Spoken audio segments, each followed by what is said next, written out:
Pangalawang base na namin itong ginawa. Communication error. So, ginawa ko. Mula ditong wire to, nagpalit ako yung sa wire ng coil going to board. Number 3, yan. Dito, nakita ko may ano dito, pinutol ko dito. Ito. Merong leak. Nabanatan ng wire dito. So, pinutol ko na lang. Dugtong ako. Ayun, praise God. Praise God, gumana na. Tatalo na yung dalawa dun sa baba. Mga dito sa taas gumawa. Praise God at ito, magana. Hirap kasi itong ganitong istama inverter.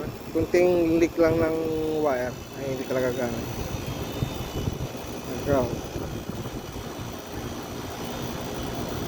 Praise God.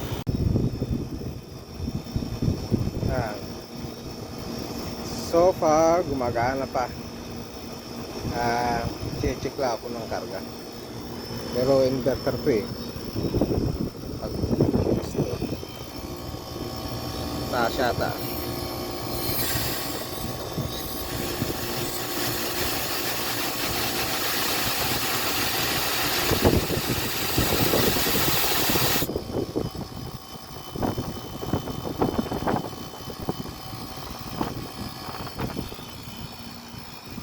Try natin yung paalo ng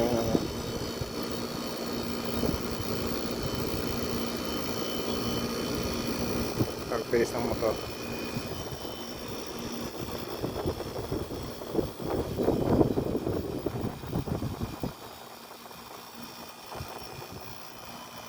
Dali din. Communication error kasi. May flash na dito. 5 flashing light.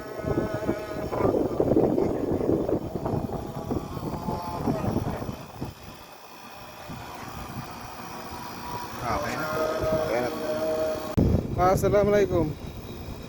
Ada complaint alatol error iji. May iji syukol compressor. Bas ana sabi check. Ada sel, ada muskila. Ana sabi check. Hina. Ana shop hina ada sel kaga blue. Ada grounded.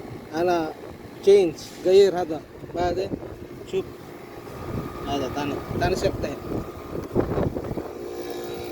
Dahil no sa ada yung syukol, masyaallah.